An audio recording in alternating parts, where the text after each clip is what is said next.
बड'लेटेस्ट आपडेटआव बयखौबो बरायबाय। दिनैनि रादाबखौ फरायदों आं प्रमद खाख्लारि। गिबि निउज आपडेटआव दङ आसामनि 6थि नेशनेल पार्क रायमना नेशनेल पार्कखौ दिनै बेखेवगोन। बावैसो सान सिगां 5 जुनाव आसामनि गिबि मन्थ्रि डक्टर हिमन्त बिश्व शर्माया फोसावनाय क'क्राझार जिल्लानि रायमना माहारियारि पार्कखौ आसामनि हाग्रा बिफाननि मन्थ्रि परिमल शुक्लबैद्यआ 10 जुन अदेबानि दिनै बेखेवगोन। नैथियाव दङ रुपुहिहाटआव पुलिसनि गाग्लोबनायाव जिउ खोमायो सासे सेंग्राया।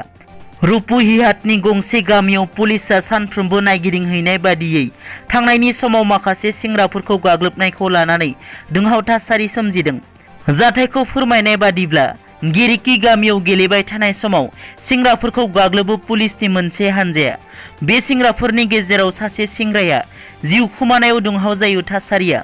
रागा जोंखांनानै सेंग्राफोरा रुपुहिहाट पुलिसनि बेरेखा थानानि मोखाङाव खुद्रिसारनाय दिन्थिफुङो।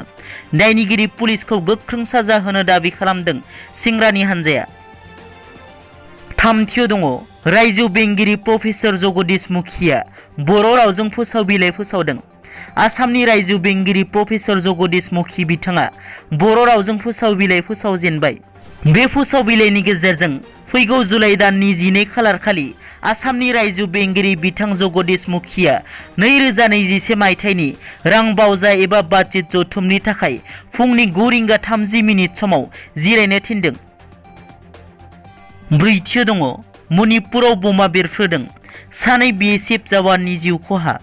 मैया बेलासि 2 रिंगासो समाव मणिपुराव गोहोगोरा बमा बेरफ्रोयो। बे बमा बेरफ्रुनायजों सानै BSF जवाना मुंख्लं जानायजों लोगोसे सानै सुबुङा गोब्राबै जोखोम जादों होनना मिथिनो मोननाय जादों। जोखोम जानायनि गेजेराव सासे दखानदार होननानै खौरां मोननाय जादों। जोखोम जानाय सुबुंखौ रिजनाल इनस्टिट्यूट अफ मेडिकल साइन्सआव थिसननाय जायो।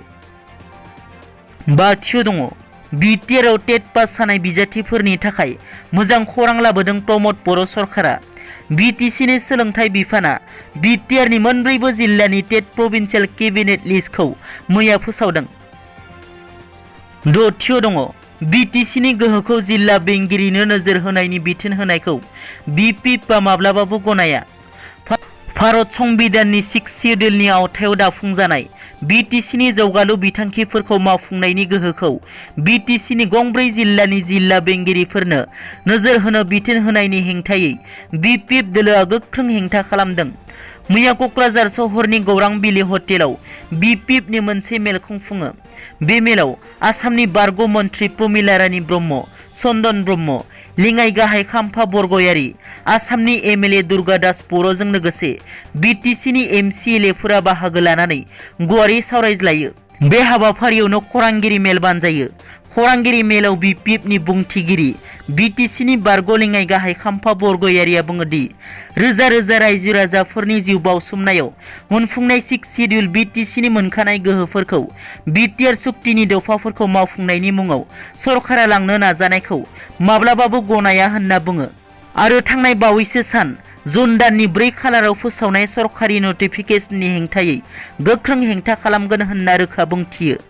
खौरांगिरि मेलाव आसामनि बारग' मन्थ्रि चन्दन ब्रह्मआ बुंबावोदि भारत संबिधाननि 6 सिडिउलजों दाफुंजानाय BTCनि गोहोआ सोरबा सासे प्रिन्सिपाल सेक्रेटारिनि नटिफिकेशनजोंनो जायो, बिब्दि नङा।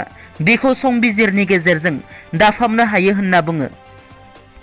दिनैनि रादाबा एसेनोसै। नोंथांमोना जुदि आंनि चेनेलखौ दासिमबो साबस्क्राइब खालामाखै, अन्नानै साबस्क्राइब खालाम। गोजोन्थों।